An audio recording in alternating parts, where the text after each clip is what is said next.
To the top, here I go, think I'm chosen to be the king of rock, think the people have spoken. I can hear the tick-tock of the clock, I'm in motion. So now I'm gonna pop, causing all this commotion. Yeah.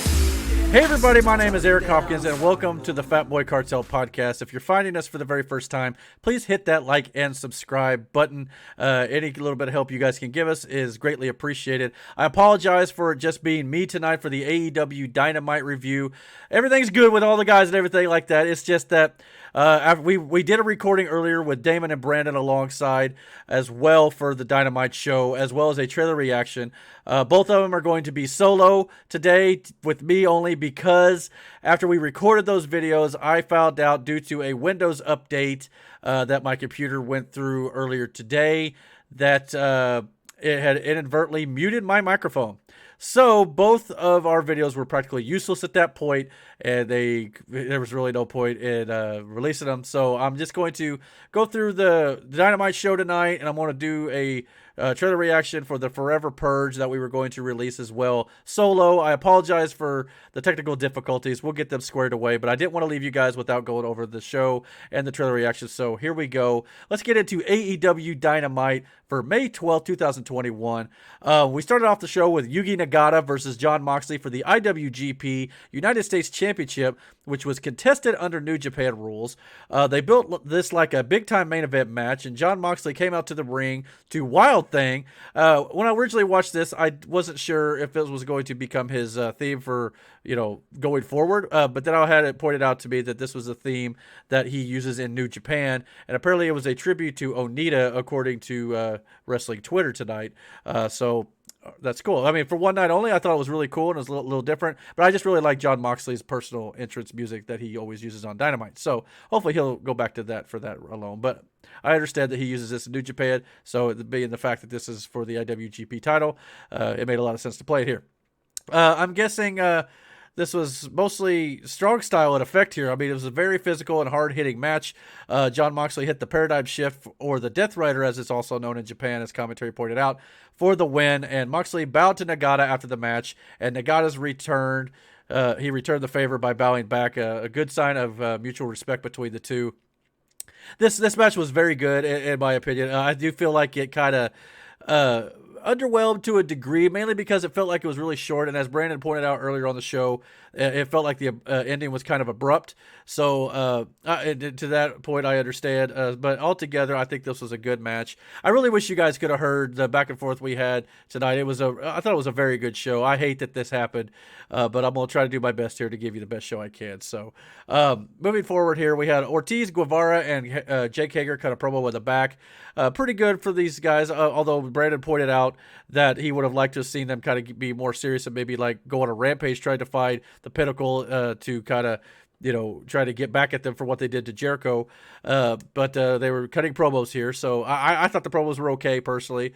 But they said, or Jericho and Santana was not there. They said that the Pinnacle they had them all but beat. They had them beat in blood and guts, but a twist of fate occurred when MJF shoved Jericho off the cage. They said that MJF had Santana arrested and detained by cops for stabbing him with a fork. And Ortiz said that was all. He was lucky that's all that he did. He called it a bitch move that MJF pulled, and Jericho apparently has a dislocated elbow from his fall off the cage. That when I first heard that, I was kind of like, well, that's all he had? That was wrong with him? I mean, he was supposedly supposed to have gone through concrete, right? But the steps, obviously, it wasn't shot very well, and it looked like he fell through cardboard or a bit. Obviously, it was a crash pad. But anyway, so a dislocated elbow, I guess. At least he's selling something. I'll give him that. They say they want another match with the Pinnacle, and they're going to put Pinnacle in the grave. So yeah, I mean, we'll see where they go with it. Obviously, by the end of the show, Cody Rhodes come out next and cuts a great promo. I don't actually have the words full verbatim here, but I'll break it down the best I can. He says he's not ever been not proud to be an American. He addresses Anthony Ogogo, says he's run down the United States. Yet he has a visa and makes money thanks to the United States. Says that while we may not always agree and this country has its issues, the argument makes us Americans who we are. Our empathy outweighs our anger. He says a go-go didn't come here to chase the England dream. He talks about how this country and all the opportunities it offers everyone, including those who aren't from here or of different races, and shows serious love for his wife, Brandy, and his unborn child. Long story short of it, he says that they are going to do the fighting at Double or Nothing, but it'll be the first show back at full capacity for crowds for AEW, and it will be Cody Rhodes versus Anthony Ogogo. But he won't be wrestling the American Nightmare, he says. He's going to be picking up a sword that only he and his brother have a right to pick up, and it will be Anthony Ogogo versus the American Dream, Cody Rhodes. Obviously honoring his father, the American Dream, Dusty Rhodes. Cody takes a lot of heat, but one thing I do like to point out is, and you have to admire, is that Cody is working with young talent and trying to get them over, even if he does sometimes win against the younger talent, trying to elevate these talents by putting on good matches with them, even though they sometimes suffer losses at the hands of Cody. This will be a very big test for Anthony Ogogo on a big stage, so we'll finally get our first look at him next week, as we'll get into a little bit here. But and obviously Cody has his criticisms from some fans for sure about how he constantly jumps from feud to feud to feud, and it doesn't always flow very well about why it's happening and things like that. This is one of the better ones, I think, in that case, though, because QT turned on his Nightmare Factory, or Nightmare Family, I suppose, or whatever they call it. And so it makes some narrative sense to go this route, in my opinion. But I'm obviously the AEW guy. Like I said, I really wish you could have heard Brandon and Damon's retort to some of this stuff. And they make excellent points, and hopefully they'll return with me again next week, and we'll be able to do a better show for you. Long story. Oh, let's see, we already did that. SCU video package they chronicled their friendship going up and down the road with the Young Bucks and how the Bucks' recent actions have made SCU feel betrayed and hurt. They review how SCU promised back in December of 2020 that the next time they lose, they are done as a tag team. So a little bit of foreshadowing here on this show moving forward for the next match. SCU versus Young Bucks with Don Callis and the Good Brothers at ringside for the AEW World Tag Team Championships.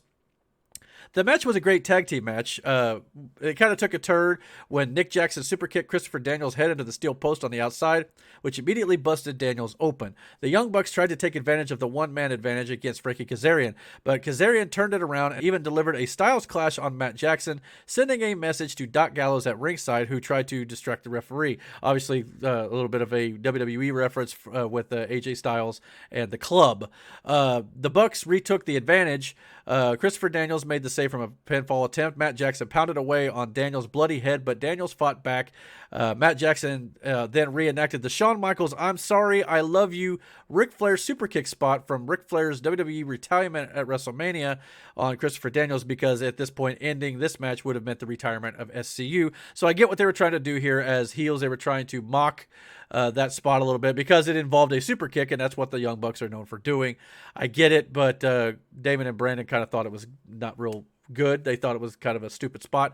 And I understand the criticism, especially when you're pulling in WWE references. Sometimes you don't need to copy. But again, we also discussed how all companies will sometimes copy each other and redo spots that have been done in the past. So it's nothing new for professional wrestling, unfortunately, but it just does get pointed out as criticism a lot of times, especially when it's a blatant ripoff of something a company did years ago. And we'll have another one of those before the night's out here as well. Daniels fought back, but Matt Jackson sprayed Daniels with cold spray in the face and hit him on the head with the can, but SCU would still not give up despite all this.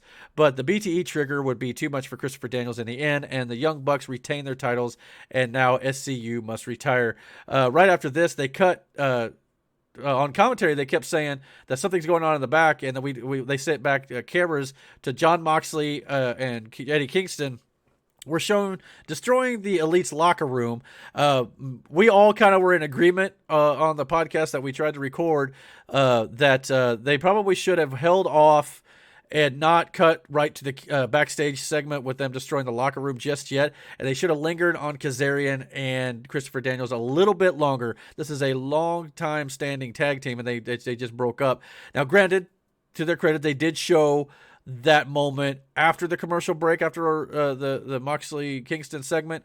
but I would much rather they lingered on it and shown it live as the crowd was chanting SCU, SCU, but instead they opted to go to the back here. So maybe a little bit better management could have been in the plus column here. And not only that, Eddie Kingston and John Moxley, as we pointed out as well, they destroyed the locker room. Brandon seemed to think they said, "Where are the Bucks? Where are the Bucks?" Even though they knew they were just in the ring. So that didn't make a whole lot of sense to Brandon, which I totally understand. If that's what Moxley said, I didn't catch it.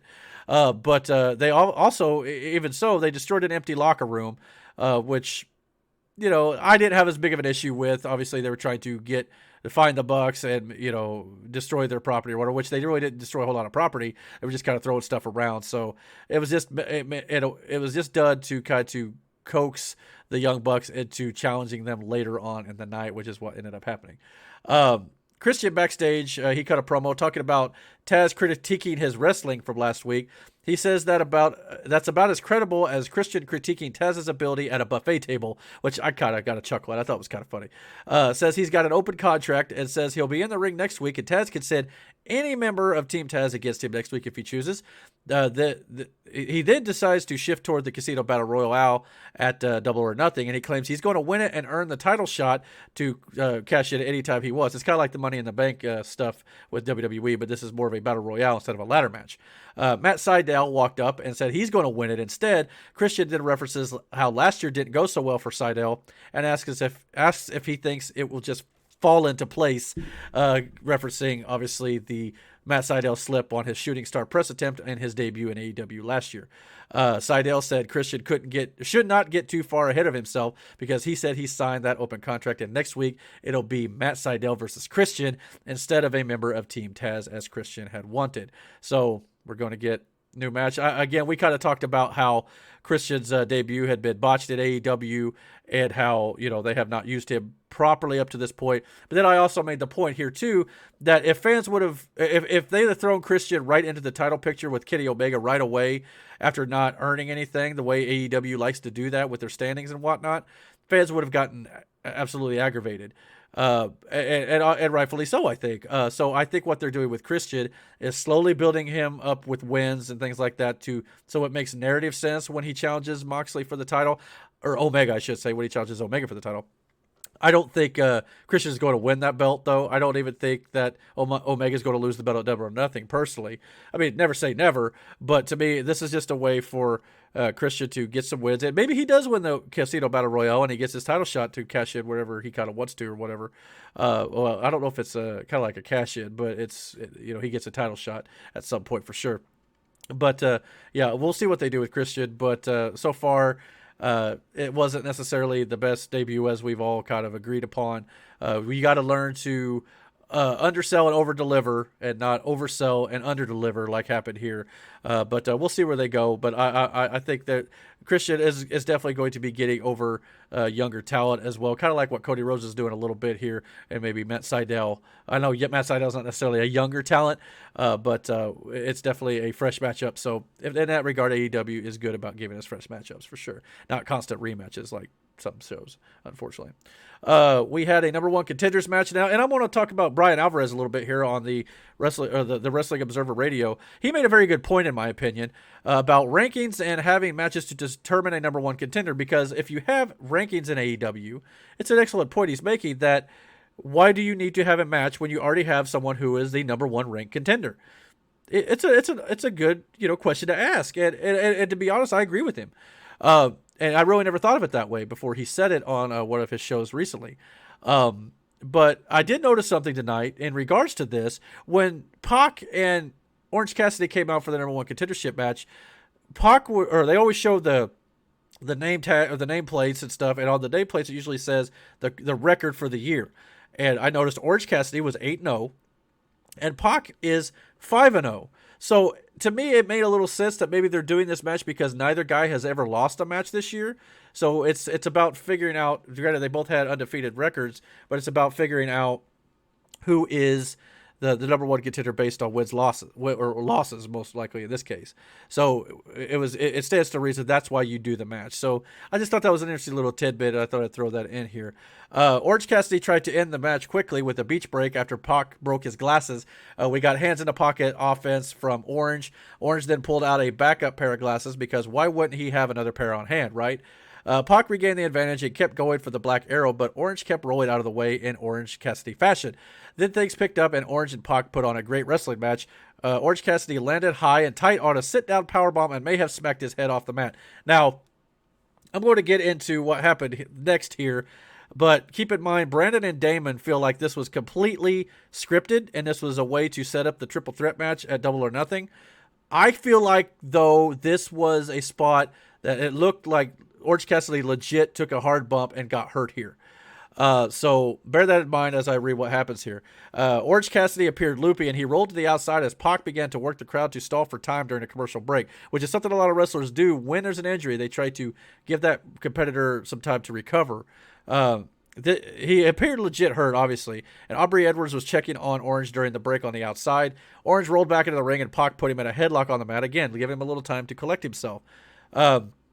Orange appears to have collected himself, but the doctor came to ringside and checked him again during the next commercial break, which they kind of went to kind of quickly during this match, which again is kind of suspect. Don Callis then came out to demand a winner this match because Orange wasn't doing a whole lot. This felt very impromptu and off the script, like they had to come up with it off the on the cuff here. Kenny Omega then came out and nailed Pac in the back of the head with the title as Aubrey was distracted by Don Callis. And we got a double count out due to this. If this is because of Orange being hurt, I'm okay under the circumstances with this booking. Kenny and Don cut a promo discussing how they're going to have the night off at Double or Nothing, and then Tony Schiavone interrupted Omega and said he's been informed that at Double or Nothing the world title match will be Kenny Omega versus Orange Cassidy and Pac, or Pac, however you say it. Omega was then livid about the decision, and he left. Maybe this was all planned. Maybe Brandon and Damon are correct. I just know the way I saw it, it felt like one giant audible due to the fact that Orange Cassidy took the sit-down powerbomb. It looked like he slammed his head into the mat. It did not look good, in my opinion, and he kept grabbing. Now, granted, this could be a very good sell job, and maybe AEW was trying to make it look legit. That's also a very good possibility. We'll just have to wait and see what the true story is that comes out of this. I'm leaning more on the injury side of things because not only that, after the match was over and Omega walked off and you see Pac in the ring, they would not show Orange Cassidy after this segment. I'm almost 99% sure he got a legit injury here, maybe a concussion. Because he really didn't do a whole lot of offense after the fact either. So to me, it felt very much like a good save on AEW's part more than it did maybe some bad booking when it comes to kind of a WWE style of way to, neither guy loses, so they both get the title match. That does sound like WWE booking to a degree. But again, it just depends on what the full story is here. I guess we'll find out. But I also mentioned too, there's going to be some fans who would criticize this, kind of like what Brandon and Damon were saying, that if this does turn out that they say Orange Cassidy was hurt, there's going to be some fans who's going to say, oh, they're only saying that now because they're getting criticism about how they booked the triple threat match. That's also possible. But I guess there's you just got to have to take them at their word when they say what happens, or just make your own assumptions here. It's going to be another thing that I kind of wonder if it's going to be a little bit controversial when it comes to AEW, and they've had some moments lately that have not been their finest moments, and I wonder if this is another one, unfortunately. I do love AEW, but they've got to tighten some of these screws for sure. The Young Bucks and the Good Brothers are mad their locker room was destroyed after this. They make fun of the new number one contenders, the Varsity Blondes, who they will face next week for the tag team titles. They then challenge Moxley and Kingston for Double or Nothing, I guess, assuming they'll have the titles by then, which, again, it's pretty predictable that the Bucks are going to beat the Varsity Blondes. Probably, Moxley and Kingston are going to get involved, obviously. So it seems that Moxley and Kingston have gotten what they wanted by trashing the Young Bucks locker room. Adam Hangman Page then did an interview with the Dark Order backstage. He said him losing was bound to happen eventually, especially since it took 3.5 guys attacking him before a match, a title shot to the back of the head, and a powerbomb to do it.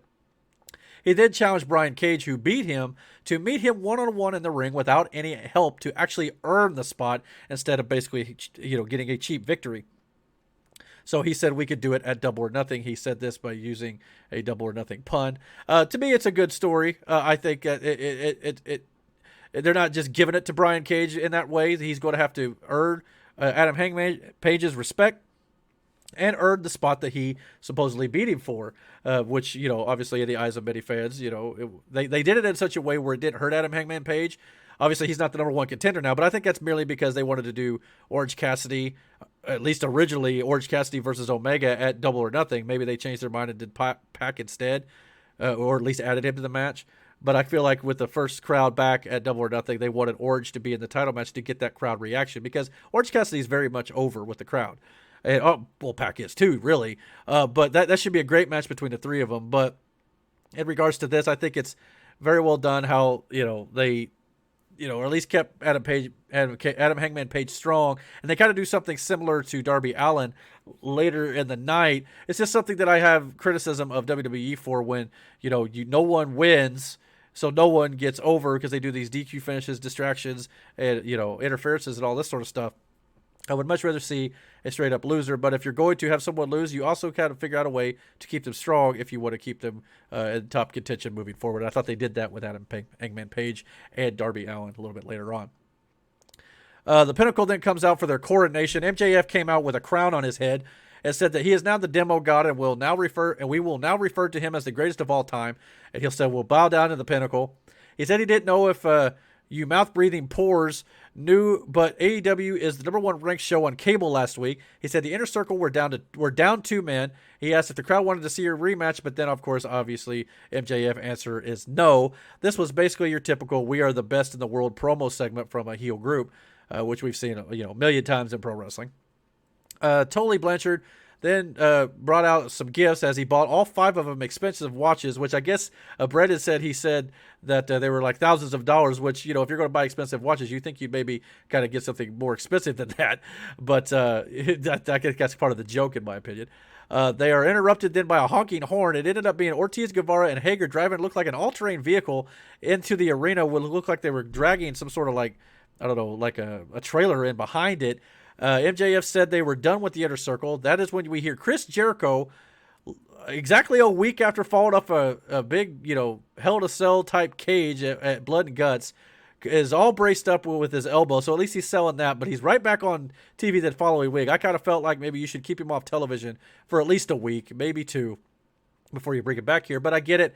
They're wanting to set up something at Double or Nothing here, so they got a whole lot of time before the end of the month to get that match set. So I get it, but again, I'd rather he would have sold it a little more. Jericho asked if the Pinnacle will give them a rematch. MJF again said no. On top of the ATV, then, we see a fire hose with Sammy Guevara that had a little bit of the bubbly hooked up to it, and he sprayed down the Pinnacle, just kind of like the old Stone Cold Steve Austin beer truck, Kurt Angle milk truck spot back in the day in the Attitude Era. So again, AEW rips off a bit of an old classic segment that WWE has done, and they're going to get criticized for this, no doubt. I understand that. Again, it's kind of one of those things, in my opinion, like, every company rips off another company at times too. I mean, even WWE ripped off Brent Baker's role model and gave that to Bayley. But, so that's why Bayley started calling herself the role model. I mean, it happens. This is what, especially, when you're in a semi-competition, even though, it's no longer a Wednesday Night War anymore. But I did find it interesting to note, though, that they set up, they used something that had been done by another company to set up something that they originally created here at AEW by doing this. MJF was angry after getting sprayed with the bubbly, and he said, fine, at Double or Nothing, they'll wrestle in a stadium stampede match, which is a match that AEW created last year during the pandemic. That was between the Inner Circle and the Elite. I thought it was a very fun match, especially with some of the Matt Hardy stuff that was going on. Now, Matt Hardy won't be in this match this time, but we'll see how they handle it this year. So I'm intrigued because I did enjoy that match last year. It was one of the best cinematic matches of the year that wrestling put on. MJF then said, though, if the Inner Circle loses the Stadium Stampede, they must break up forever. So it's, as Brandon pointed out, they just did a SCU storyline that, the loser had to break up forever, and now the Inner Circle is doing the same storyline.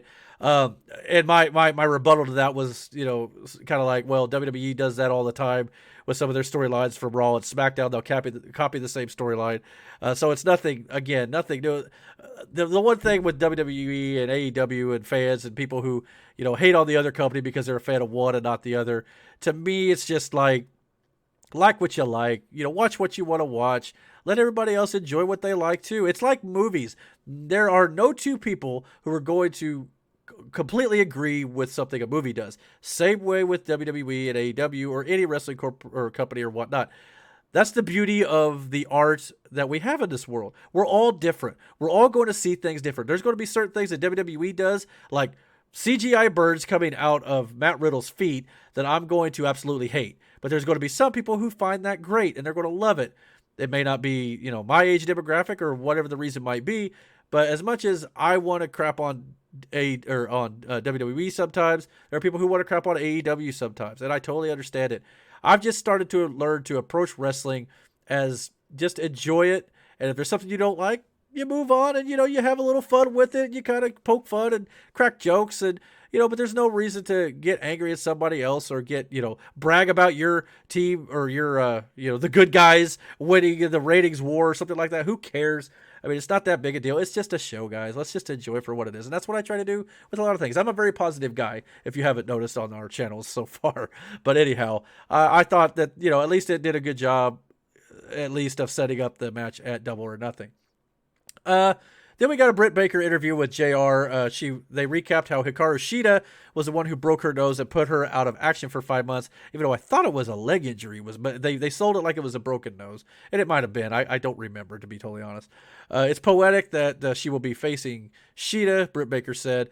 They discussed how Shida has held the title for a year during one of the worst periods in pro wrestling, obviously, with no fans and things like that. So Shida did a good job with that. But Britt says that she is now the face of the division, the role model, and the pulse of the women's division in AEW, and she guarantees she's winning the title at Double or Nothing. I actually think Britt Baker is winning the title at Double or Nothing. There's no sense in building this up and not give her the title, kind of like what they were doing with Miro later in the evening. And there are times, we got into this conversation too about how wrestling is predictable. And yes, wrestling can be predictable, but that's not necessarily a bad thing when it comes to pro wrestling. Pro wrestling is a thing that sometimes predictable is the right move.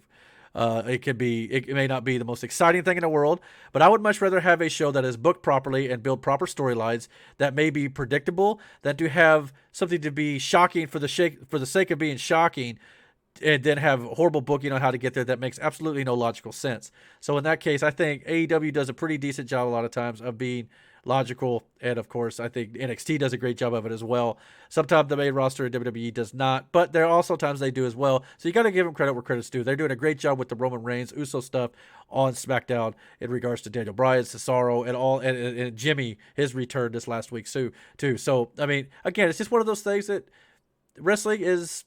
And that's the thing. We would all love wrestling to be a certain thing in our own heads. But if it was always the way we wanted it, it would not be the way some other people wanted it. And if you're actually looking for wrestling to be a certain way all the time that fits your desires and likes, it's just not going to happen. You might as well stop wrestling watching wrestling altogether, or watching anything altogether, because no matter what you do, no matter what it is you're interested in, something is always not going to sit well with you. And that's okay. I know in today's world, I'm not allowed to, make sense and be logical, but that's kind of the way it is. I mean, things in life are going to disappoint you, but that doesn't mean we have to have all this hatred and vitriol. I know this is kind of a lovey-dovey segment here, but I just want to say that, it's okay. Enjoy wrestling again. You can have fun with it.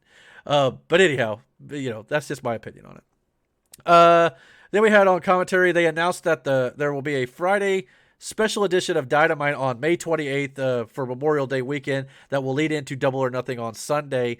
So it'll be interesting to see if they have a AEW Dynamite on Wednesday and Friday, or just on Friday, and they will most likely be going head-to-head with Friday Night SmackDown.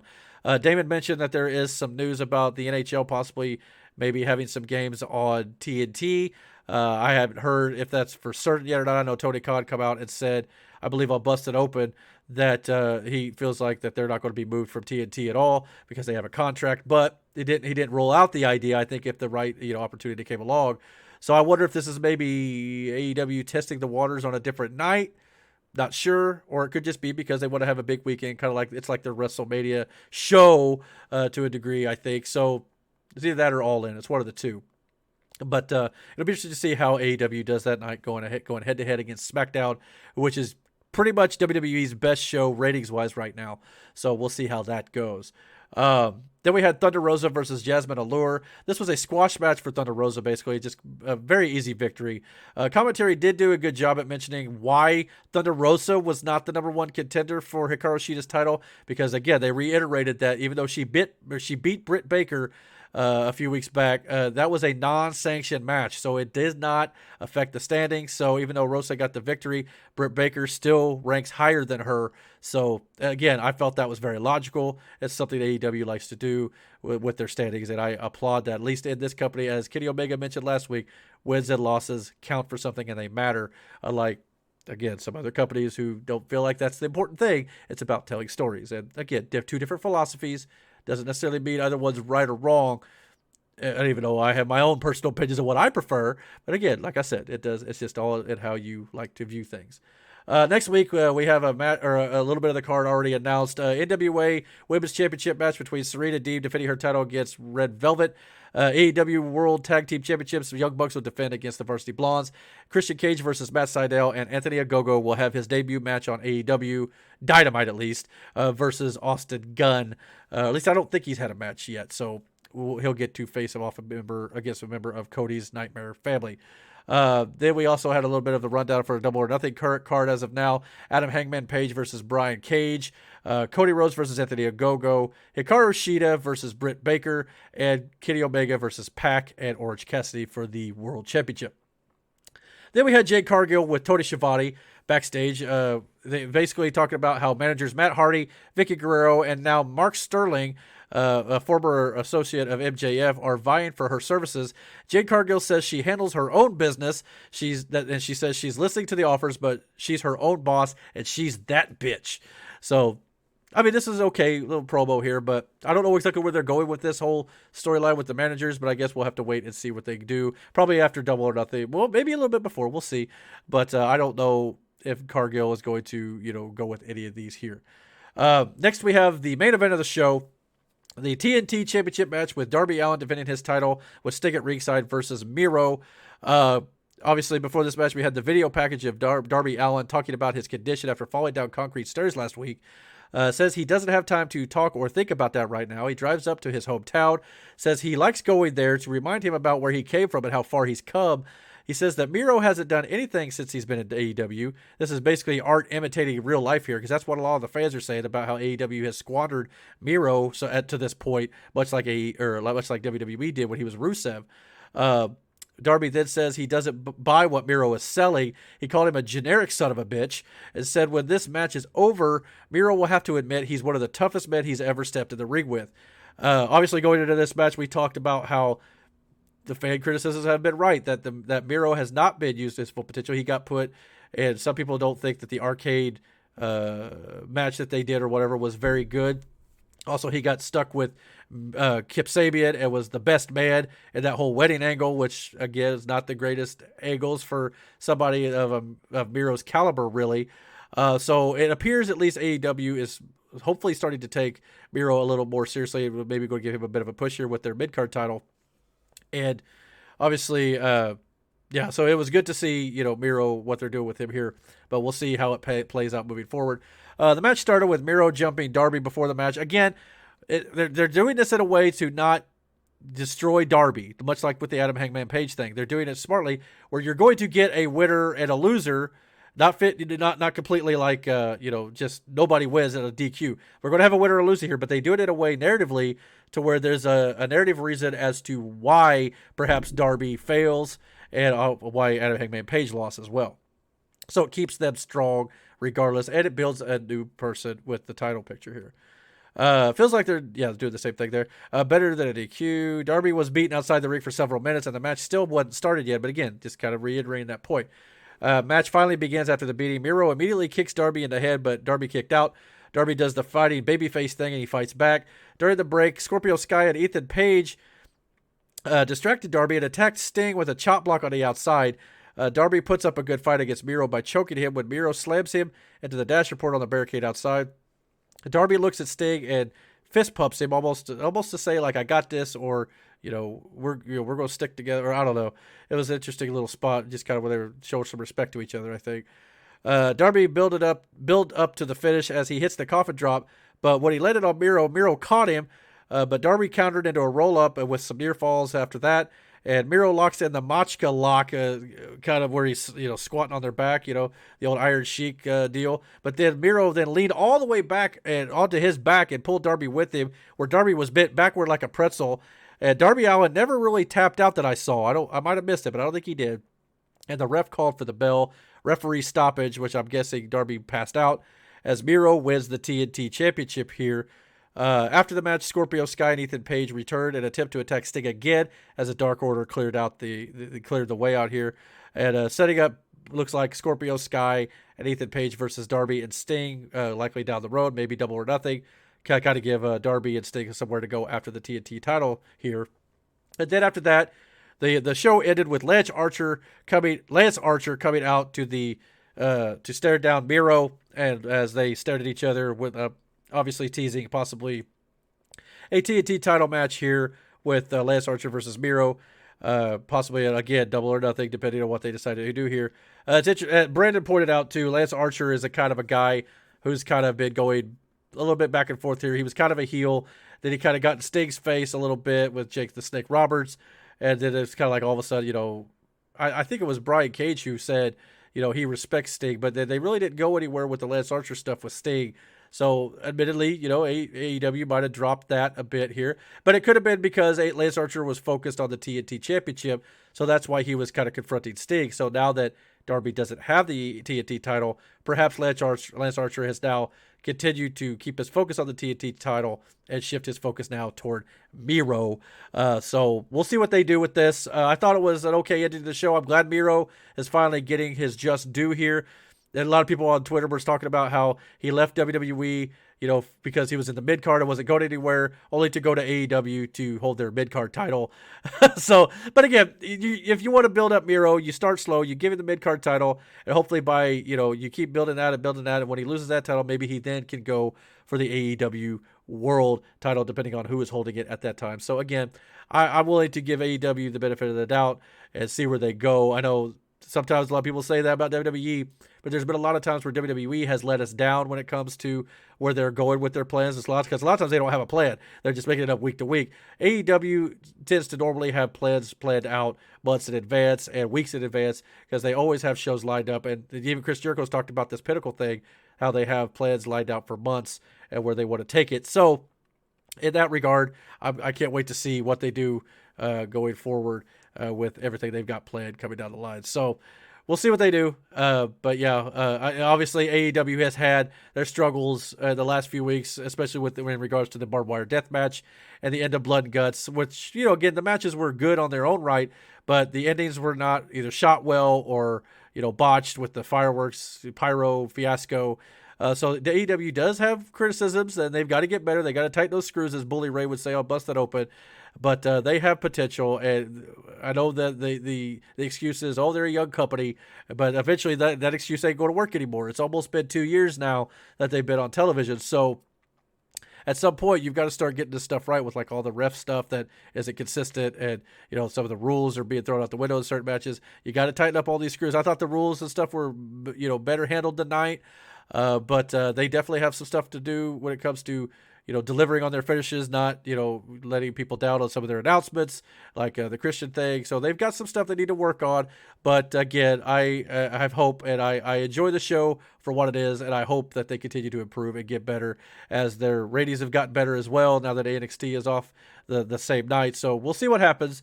but I'm encouraged. So, but what did you guys think about AEW Dynamite tonight, or last night, I suppose, by the time you're seeing this, for May 12th, 2021? Again, I apologize tonight for not having the full crew here to review the show. Technical difficulties, and hopefully we'll have those squared away.